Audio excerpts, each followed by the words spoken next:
Assalamualaikum warahmatullahi wabarakatuh.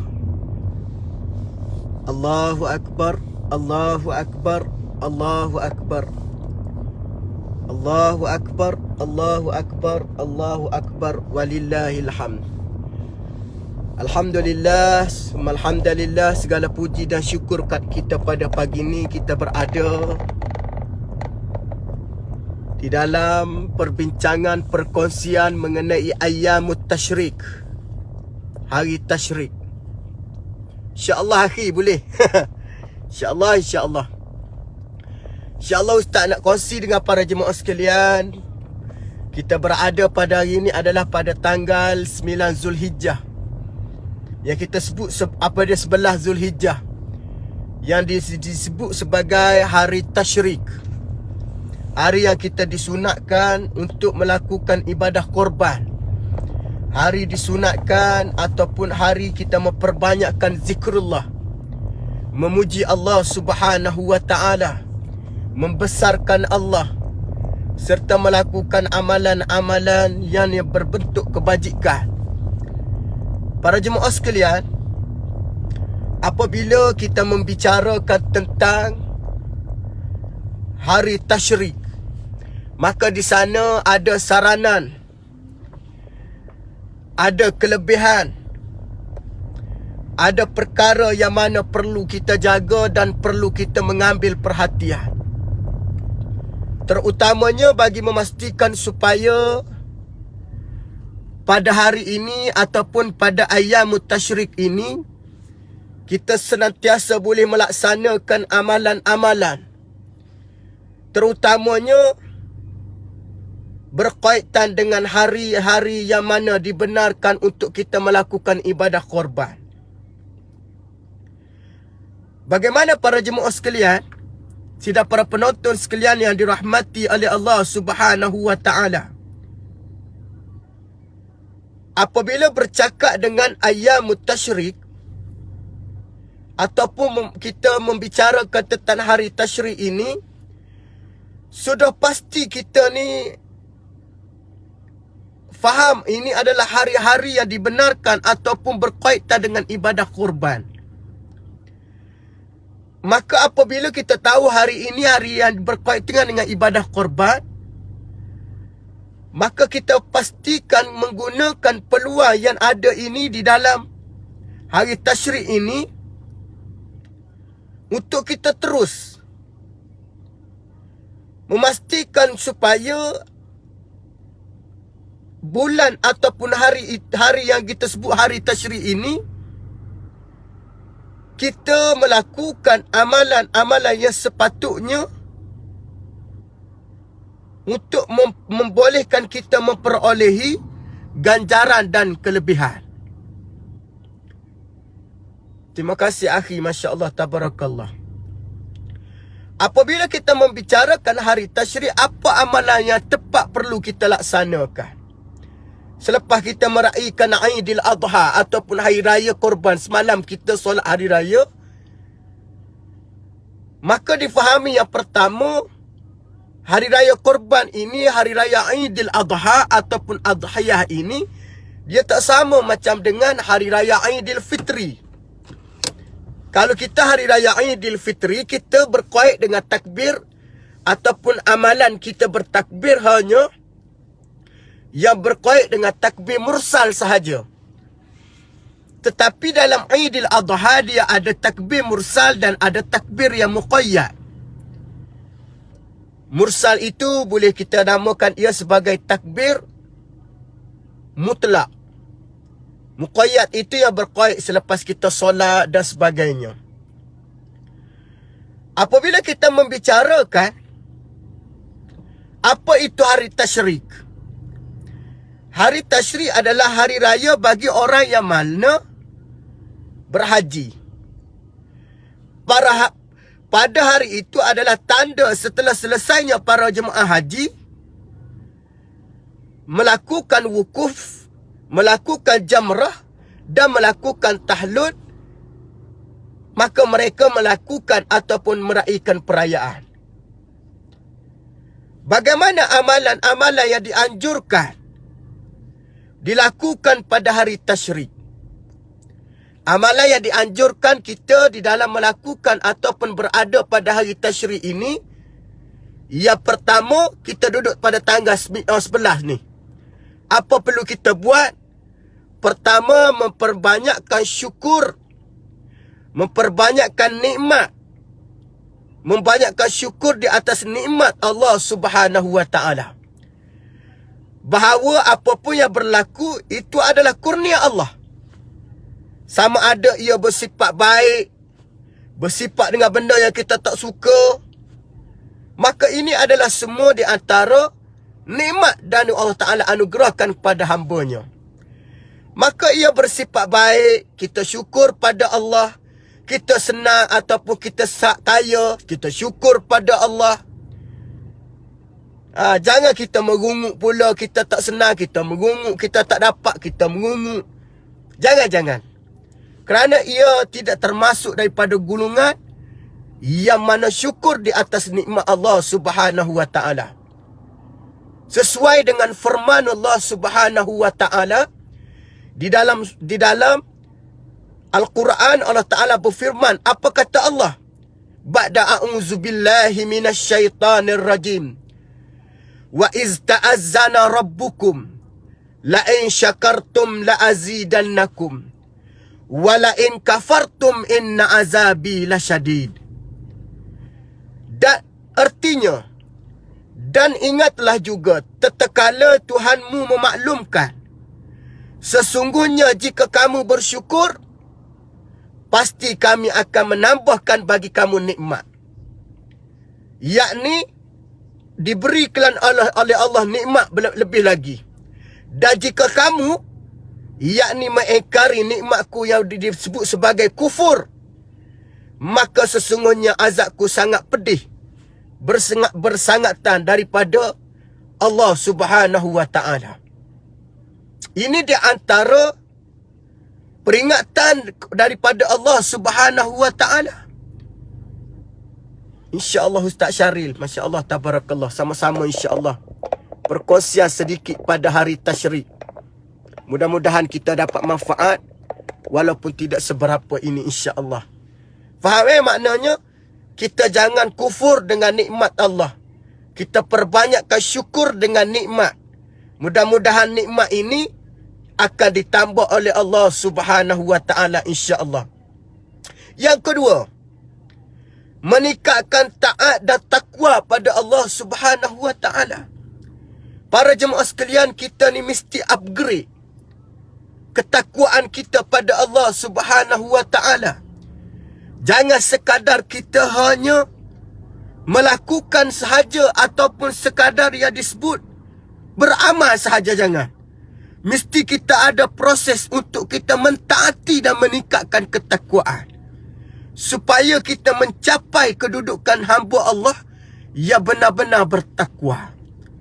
Jika mana kita mencapai darjat ketakwaan di sisi Allah atas jalan kita mentaati, maka kita akan menjadi insan hamba yang benar-benar mendapat kedudukan yang mulia di sisi Allah Subhanahu wa ta'ala.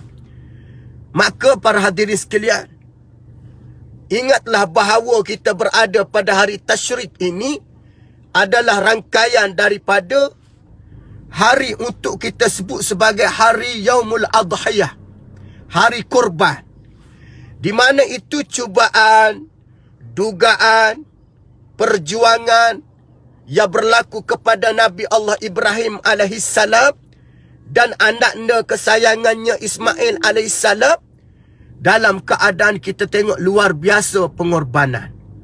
Oleh itu kita disarankan untuk sentiasa meningkatkan ketaatan, ketakwaan kita pada Allah, ataupun setidak-tidaknya kita mendekati bagaimana ketakwaan para nabi, para rasul Allah Subhanahu wa ta'ala. Ini yang perlu kita senantiasa grab, supaya nak memastikan amalan-amalan yang berkaitan dengan bulan ataupun ayyamut tasyrik ini dalam keadaan kita laksanakan benar-benar. barulah kita mendapat kelebihan ataupun keistimewaan berada pada hari tasyrik yang akan berakhir pada 13 Zulhijjah. 2 hari lagi insya-Allah. Para hadirin sekalian, yang ketiga, kita berada pada hari tasyrik. Apa perlu kita buat? Selain daripada kita boleh korban, selain daripada kita boleh menyembelih binatang korban, apa perlu kita buat? Kita memperbanyakkan doa dan zikir. Memperbanyakkan doa dan zikir. Perbanyakkan doa dan zikir ini adalah pada hari tasyrik, dengan arti kata waktu ini yang disebut sebagai waktu banyak dimakbulkan doa. Waktu yang akan dimakbulkan doa. Minta dengan Allah, munajat pada Allah, dengan arti kata sebenar-benar untuk kita mengharapkan redha Allah Subhanahu wa ta'ala. Ini di antara yang disebut amalan-amalan pada hari tasyrik yang kita boleh amalkan di dalam masyarakat, dalam kehidupan kita. Yang keempat, bagaimana yang keempat yang terakhir di dalam tazkirah pada pagi ini? Apa yang perlu kita buat para jemaah sekalian, para penonton yang dirahmati oleh Allah? Yang perlu kita buat apa dia? Menyambung silaturahim, mengikatkan ukhuwah silaturahim, memberi ataupun menyambung rangkaian silaturahim, supaya silaturahim kita senantiasa di dalam keadaan utuh, dalam keadaan kuat. Jangan kita putuskan silaturahim, kerana ia di antara perbuatan yang dilarang oleh Allah Subhanahu wa ta'ala. Jadi berkaitan dengan silaturahim ini, para jemaah sekalian, para penonton, bagaimana kita disarankan untuk kita memperkuatkan hubungan ini. Kerana hubungan ini di antara yang diajar oleh Rasulullah sallallahu alaihi wasallam. Kerana apabila hubungan ini erat, para jemaah sekalian, kita akan mendapat kedudukan ketakwaan di sisi Allah Subhanahu wa ta'ala. Kedudukan ketakwaan arti kata kita akan menjadi hamba Allah yang benar-benar bertakwa. Kerana orang bertakwa ini dia patuh segala titah perintah Allah. Apabila berkaitan dengan kita menyambung silaturahim ini, para jemaah sekalian, dia menyebabkan kita ini bukan sekadar diberi pahala, Allah Subhanahu wa ta'ala beri kita ataupun memurahkan kita juga rezeki. Orang yang menyambung silaturahim ini dimurahkan rezeki, diberkati umurnya, diberi segala kelebihan. Ini di antara saranan-saranan yang diajar untuk kita memperolehi kelebihan ini, maka kita menyambungkan silaturahim. Nampak? Bahkan Nabi SAW bersabda dalam satu hadis, La yadkhulul jannata qati'. Tidak akan masuk syurga orang yang memutuskan silaturahim. Masya Allah wal iyazubillah.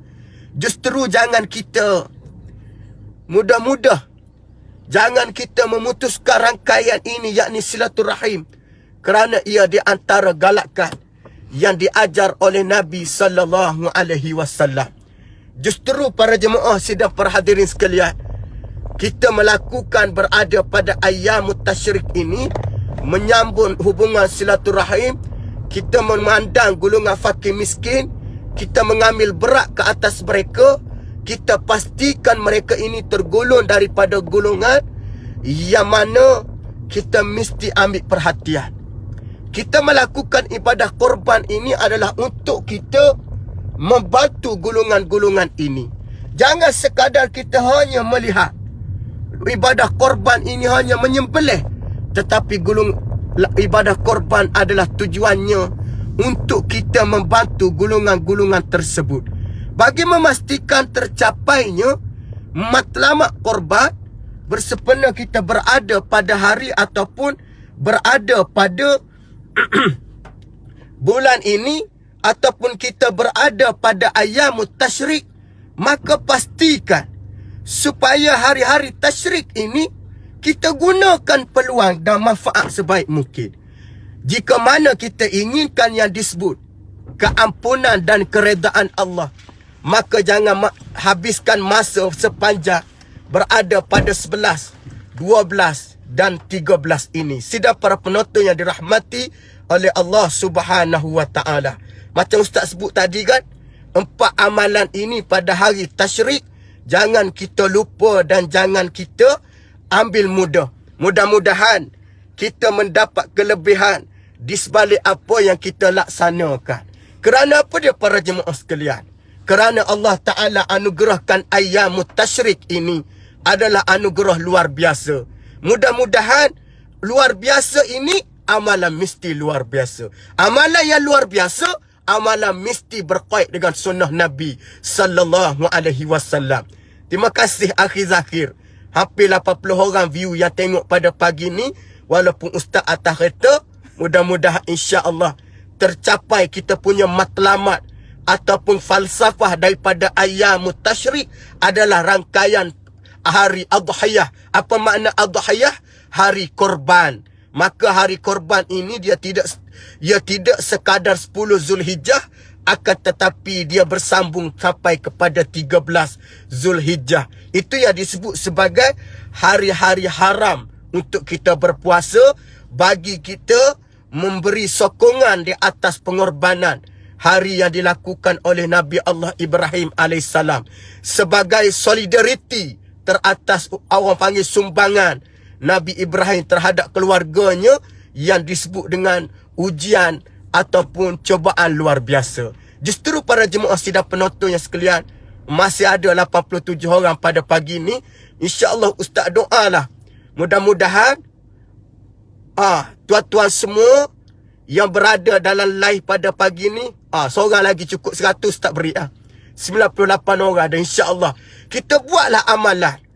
Nasihat saranan Ustaz bagi yang mereka view hampir 102 orang ni yang masuk korban, buatlah betul-betul.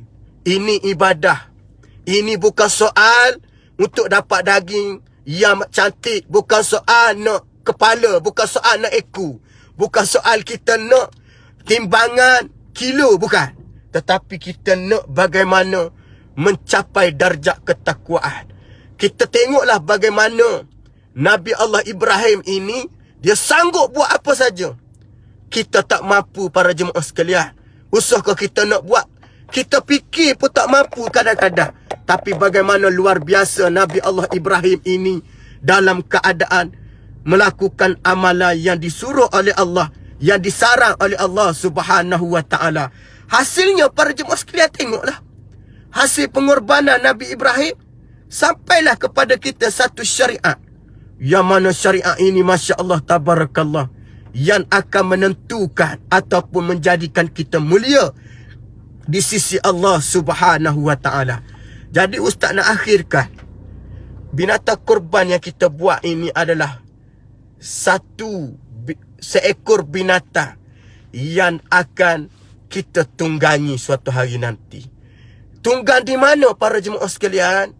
Kata Nabi, di padang mahsyar kita perlu kenderaan. Maka kenderaan yang kita perlu untuk musafir ini mesti kenderaan yang elok. Ustaz ambil contoh, kita nak balik kampung, kita servis kenderaan, tukar tayar, tukar minyak hitam, tukar benda yang perlu. Kalau kita rasa kenderaan kita ni tidak ada keyakinan, di segi keselamatannya tidak berada tahap yang baik, tuan-tuan yakin nak balik kampung daripada Kuala Lumpur balik ke Kelantan. Ustaz ingat, usahakan nak naik bukit tinggi, sampai tu Rombok tu pun dia tak larat dah. Pasal apa? Kenderaannya tidak ada keupayaan, kenderaannya tidak ada kekuatan dia punya untuk menanggung ataupun penumpang yang nak menaiki. Maka kita cuba cari kenderaan yang mana terbaik. Sama juga para jemaah sekalian, kita nak menunggang kenderaan di padang mahsyar ini, jangan kita seumpama nak balik Kelantan menaiki kenderaan yang ada masalah. Ada anak dalam kenderaan, tengok-tengok temperature naik, berhenti tambah air, dalam keadaan macam mana agak-agak. Masya Allah. Ibu isteri kita tepi menangis. Dia kata apa dia? Bang, takkan kereta ni je bang, mesti kita nak kereta yang selesa. Balik di rumah pula nak bawa orang tua, tengok-tengok kenderaan orang tua naik. Oi, panasnya kereta ni, contoh. Tak ada ke kata-kata elok sikit. Kita kata apa dia? Tak mampu mu, ini sahaja yang mampu. Katanya orang tua, kena kerja lebih lah sikit. Gitu ibarat dia. Sama juga kita ni. Kerja lebih atas dunia. Supaya kita nak pastikan kenderaan ataupun mahsyar nanti kita senang dalam perjalanan. Pesanan Ustaz, manfaatkan hari Ayyamut Tasyrik dengan bertakbir. Takbir ada dua, takbir mursal dan muqayyad. Yang Ustaz sebut tadi takbir Aidilfitri mursal sahaja. Mursal sahaja. Takbir yang berqaid sebelum semaya. Aidil Adha dia ada takbir mursal. Mursal dengan elayas mutlak tu sama je, jangan pening. Ada orang tanya, Ustaz mursal tu apa dia? Mutlak tu apa dia? Sama je. Setengah kitab lama dia sebut takbir mutlak. Mutlak ni apa dia? Takbir bila-bila masa boleh. Muqayyad ni berqaid selepas solat. 5 waktu kita solat boleh takbir. Sampai kepada hari ataupun Ayyamut Tasyrik. Cuma berbeza para jemaah haji selepas menunaikan ataupun selepas sambut hari raya baru mereka bertakbir. Maka perbanyakkan kita takbir. Allahu Akbar. Allahu Akbar. Walillahilhamd. Wassalamualaikum warahmatullahi wabarakatuh.